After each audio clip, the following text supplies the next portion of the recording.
Yang terhormat Bapak-Bapak, Ibu-Ibu, salam Pancasila. Bapak-Bapak, Ibu-Ibu yang melihat video saya ini, tolong jangan lupa subscribe, like, dan di-share. Sifatnya gratis. Pada hari Senin, tanggal 4 April 2022 ini, saya akan mengomentari Surya Paloh tidak mau gabung dengan Agus Harimurti Yudhoyono dalam pemilihan presiden tahun 2024. Baru-baru ini Agus Harimurti Yudhoyono mendatangi Surya Paloh di kantornya dengan maksud berkoalisi dalam Pilpres tahun 2024. Kedatangan Agus Harimurti Yudhoyono tidak dilayani dengan baik atau tidak disambut dengan baik oleh Surya Paloh. Dalam Pilpres Surya Paloh dalam Pilpres tahun 2024, Surya Paloh tidak mau menemui Agus Harimurti Yudhoyono karena Agus Harimurti Yudhoyono masih bocil sebagai ketua Partai Demokrat, hanya penunjukan Susilo Bambang Yudhoyono selaku orang tuanya tanpa adanya pemilihan.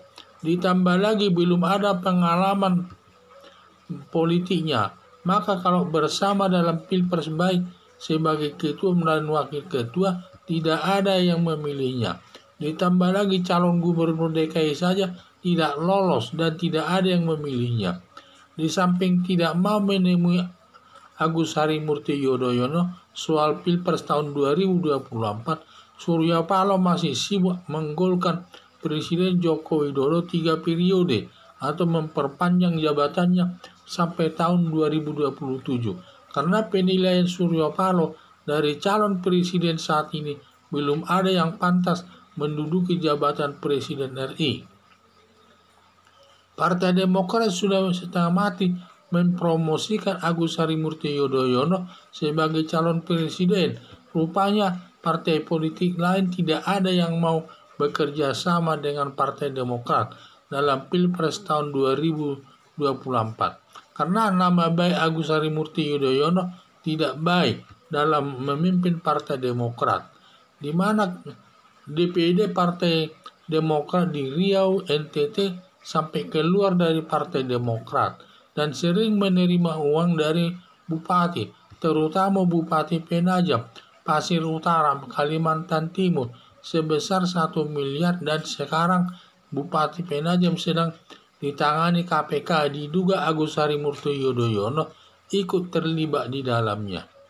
Harapan saya partai politik tidak ada yang bekerja sama dengan Partai Demokrat dalam Pilpres tahun 2024 nanti. Jadi pada saat Agus Harimurti Yudhoyono mendatangi Surya Paloh di kantor partainya, di mana dia tidak diterima dengan baik oleh Surya Paloh dan tidak, katanya Agus Harimurti Yudhoyono ini katanya masih bocil, anak kecil lah ya, dan belum ada pengalamannya berpolitik, dan juga dia sebagai ketua umum Partai Demokrat hanya sebagai penunjukan oleh ayahnya Susilo Bambang Yudhoyono, dan tidak ada karena prestasinya. Sehingga di sini diragukan kalau nanti dia bekerja sama dengan Agus Harimurti Yudhoyono sama saja tidak ada yang memilihnya dalam Pilpres tahun 2024. Jadi Surya Paloh tidak melayani kedatangan daripada Agus Harimurti Yudhoyono tersebut. Berarti dia kecewa karena sifatnya dia masih bocil dan tidak ada pengalaman politiknya. Jadi misalnya karena di samping itu apalagi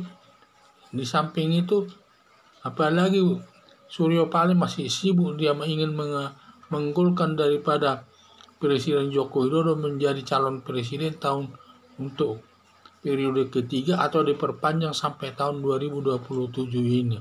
Karena menurut penilaian Surya Paloh, dari semua kader-kader calon gubernur, calon presiden sekarang ini tidak ada yang pantas duduk sebagai presiden. Jadi hanya Joko Widodo yang pantas mendudukinya. karena dia melaksanakan tugasnya baik dan adil, dekat dengan rakyat, banyak pembangunan di mana-mana. Itulah, dan bersih dari perbuatan korupsi.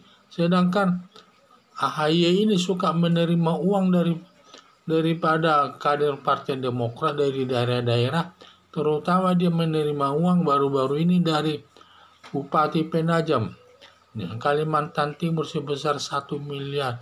Dan sekarang Bupati Penajam ini sedang ditangani KPK, Komisi Pemberantasan Korupsi, yang nanti diduga Agus Harimurti Yudhoyono ada terlibat di dalamnya.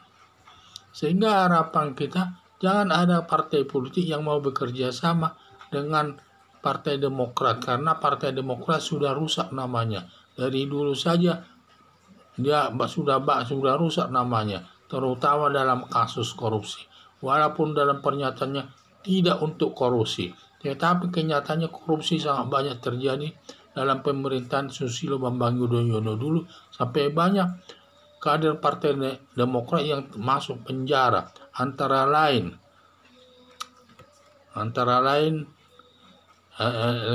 Sondak, ya, Angelina Sondak, dan banyak juga Andi, dan juga masih banyak lagi terlibat di dalamnya, yaitu melakukan perbuatan korupsi sampai diproses di depan hakim dan dihukum, dan sudah hampir semua selesai menjalani hukumannya. Jadi harapan saya, partai politik tidak ada yang bekerja sama dengan Partai Demokrat dalam Pilpres tahun 2024 ini. Sekian dan terima kasih.